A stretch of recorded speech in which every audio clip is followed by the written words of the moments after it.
Hello and welcome back to AmbiV. I'm Casper and today we're here with a car that is not the 240Z.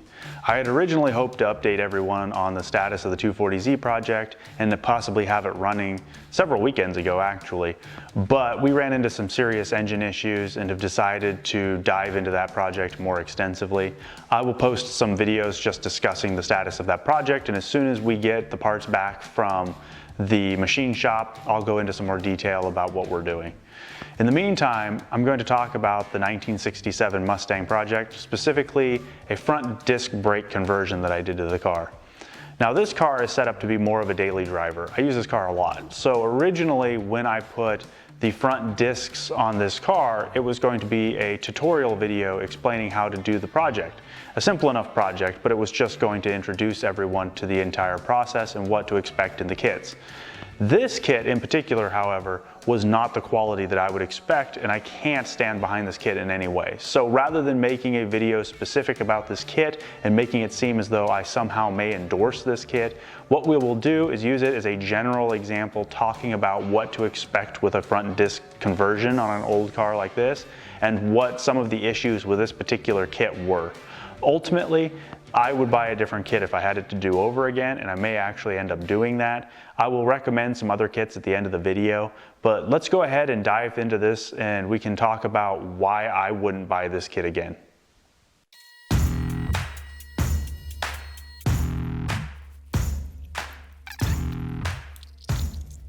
Alright, so the first part I had issue with in this kit were the bearings. The bearings they shipped with the kit were extremely cheap, Chinese looking bearings that once we packed and mounted them, the first two test drives destroyed one of the bearings. And bearings aren't a complicated thing to pack with grease. I even used my grease packing tool to ensure that I got them fully filled and that there wasn't any airspace within them. After I pulled the bad bearing off, it had damaged the spindle, which actually happened to be on the other side of the car. So I ended up having to replace the spindle with a junkyard part. After we did that, I checked the bearing that hadn't failed, and it was almost to the point of failure. It had obviously been cooking itself. I went ahead and ordered two new bearings from West Coast Classic Cougars out of Oregon here. They had much better quality bearings and they still weren't very expensive. I want to say they were about 30 bucks. Those bearings have been on the car now since I put it back on the road, and we've had no problems with them. The one thing I did do as well is I did pull them off and repack them with grease after checking them just to make sure they weren't having the same problems as the other ones, and there was no sign of damage. So if you're going to buy a kit, definitely pay attention to the bearings. So that was the first strike against this kit. Now let's go ahead and get the wheel off and take a look at the rotor.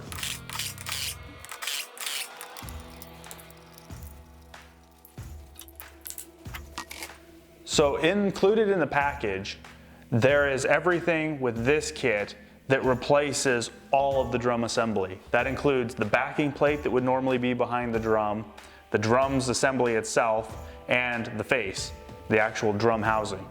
In this one, it comes with essentially what amounts to a dust plate that also happens to have mounting plates for the brakes themselves, the actual brake calipers, and then this unit is the combination rotor and bearing race assembly. The machining quality on everything is a little iffy. We had to tweak just about everything to make it fit appropriately. On an older car, that can be a common issue simply because machining processes weren't that exact back in the day, but also 50 years can result in deformation of different materials and your alignments can end up off.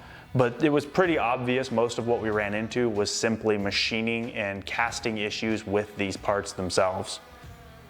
So the basic components you're dealing with any disc brake conversion on a drum car are pretty straightforward. Underneath the entire unit, you have the spindle, which is a long sloping cylinder that runs back and actually in which the bearings ride. On the drum car, there would be a large backing plate, the drum assembly inside of it, and then the drum itself that's slid over on the housing, and the drum pushes out from the inside against the housing to stop the car.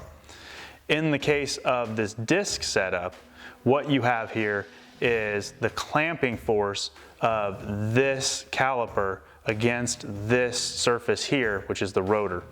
So for this installation, all you're really doing is stripping this unit back down to the spindle and then installing a backing plate that has a mount for your brake caliper, and then you're installing bearings within this hat that is a combination unit with this rotor and has the bearing races for the inner and outer bearing. A larger bearing sits on the back side and a tiny bearing sits in the front here, and those work together to stabilize this from wobbling forward and backwards. That's also what carries the weight of the vehicle when you have it on the ground. So when you're installing this, it's a simple matter of following the steps. Clear everything off, remove all the original hardware, lay the backing plate, make sure that you have any hardware mounted there that's necessary, come in, set your bearings inside of this unit, slide it on the spindle, make sure it turns nice and free and that your bearings are packed appropriately. Torque it down barely. The single large nut that sits at the end of your spindle actually only needs about 14 pounds, maybe even sometimes less or just slightly more force. I generally tighten it down a little bit, turn the unit, it'll free up as it moves grease around, tighten it down a little bit more, and just keep it to a point where I don't feel too much tension from that on the unit itself. Once that's done and you have that seated, you can stick a dust cap on there, which was actually one of the most complicated parts of this process because the dust caps they shipped with the unit were terrible and wouldn't stay in the poorly machined fitting area for this over the actual nut. Then you just simply slide on your caliper with your brake pads inside and mount them up with 2 bolts on the back side and then plumb it up to the fluid source.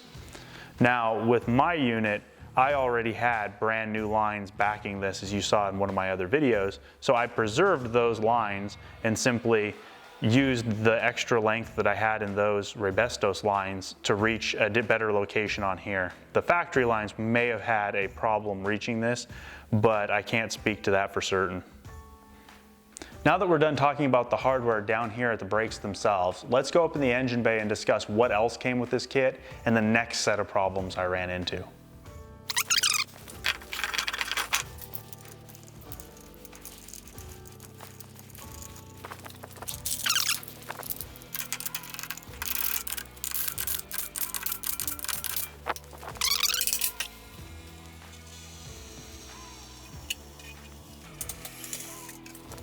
So one thing you always want to do is go ahead and torque the lug nuts. It's pretty easy to throw them on there with an air gun and get a feel for it to where you're pretty certain they're tight. But I've had enough experiences myself and seen enough people at the racetrack have problems that I'm pretty firmly on the side of torque your lug nuts each time you do it. It's amazing how you think you've hit them all with an air gun and you end up with one that's loose and you lose it. Or in the worst case scenario, you lose a couple and the wheel ends up coming off on the racetrack. And you don't want to be that guy.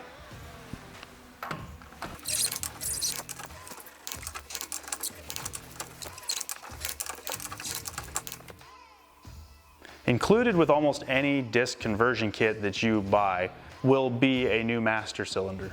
As you can see, this master cylinder has 2 different sized chambers. That's because the amount of fluid and the pressure required for a drum versus a disc is different enough that you must have separation of the chambers. In this case, the tiny chamber versus the large chamber is due to the fact that the extra fluid traveling to a disc brake in order for it to function properly would cause a drum brake to lock and send you into a slide. This unit appears to also be a little bit of a cheaper Chinese generic unit. I don't really see any particular stampings on it. It wasn't properly coated or painted when I got it, and so it's rusted already even though it's only been in the car 6 months. Additionally, one big shortcoming of this kit is the fact that this kit did not come with any means to connect the master cylinder to the rest of the brake system of the car. Even though it's advertised as a complete one-stop solution for your braking replacement needs, this system never could have been added into a car without the addition of either flexible lines, which I could not find some that were the specific size I needed, or what I did in this case, new hard lines.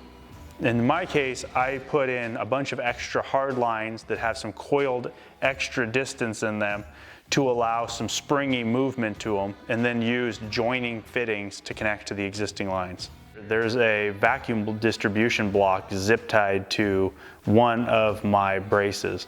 That's because the factory car would have had the vacuum line running from the back of the intake manifold over to the brake booster, which would have had a Y fitting on it, and then moved back with another line to the transmission.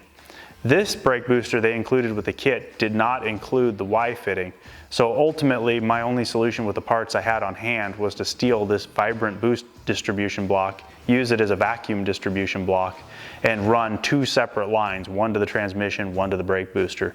The solution works for now, and I keep telling myself I'm going to come in here and replace it with something that looks better and is more permanently installed, but so far I just haven't cared enough to do it.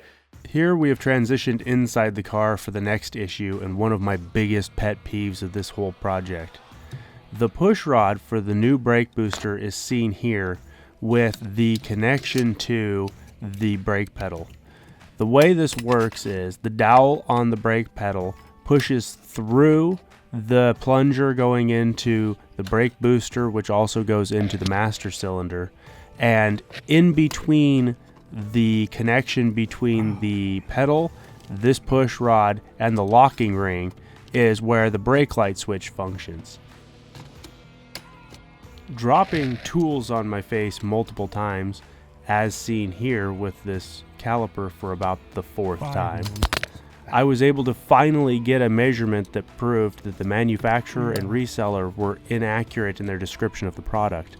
The push rod on the new brake booster was actually over 1 millimeter wider at the front than the previous unit was. Therefore, the factory Ford brake light switch could never have worked in this scenario, and unfortunately everything was built around keeping the same brake light switch. So I spent more than an hour and a half to 2 hours just laying here with a caliper measuring all of the parts and digging parts out of the trash bin before I finally gave up and took a die grinder to my brake light switch to make it work. This was not ideal. So in conclusion, this video has been more of a rant than an educational video. However, if you're considering doing this mod to your classic car, I would actually encourage you to do so. The conversion from drum front brakes to disc front brakes can greatly improve the pedal feel of a classic car, as well as improving your resistance to brake fade over long-term use. This particular kit I would not recommend. For a quote complete kit that was supposed to bolt right into the car, it required modifying the brake hats, modifying the mounting of the brake caliper themselves, the creation of brake lines to connect the master cylinder to the rest of the car's system, the modification of my brake light switch to work with their new master cylinder, and the addition of a vacuum distribution assembly of some kind, even if just a T-fitting, in order to connect both the brake booster and the transmission at the same time. If that wasn't enough to dissuade you from wanting to tackle this particular kit for this price point, know that 6 months in now, we have now got a brake booster leak that's hissing actively in the car whenever you're driving and is progressively becoming worse. I've been in contact with the company that sold me the parts, and so we will see if we can come to some arrangement to get this resolved. But it seems like they're just trying to kick it back to the manufacturer, and the manufacturer, I'm sure, is going to just not want to deal with it because it's a cheap Chinese part. And even if they do send me a new brake booster, I'm not entirely sold on the idea of installing a defective brake booster back into the car after all the work of taking this back out of the car. So if I do get anything from them, I may just try to get a credit so that I can go buy a better quality brake booster. So learn from my mistakes and go buy a better kit out of the gate. Thanks for watching, and I'll see you next time.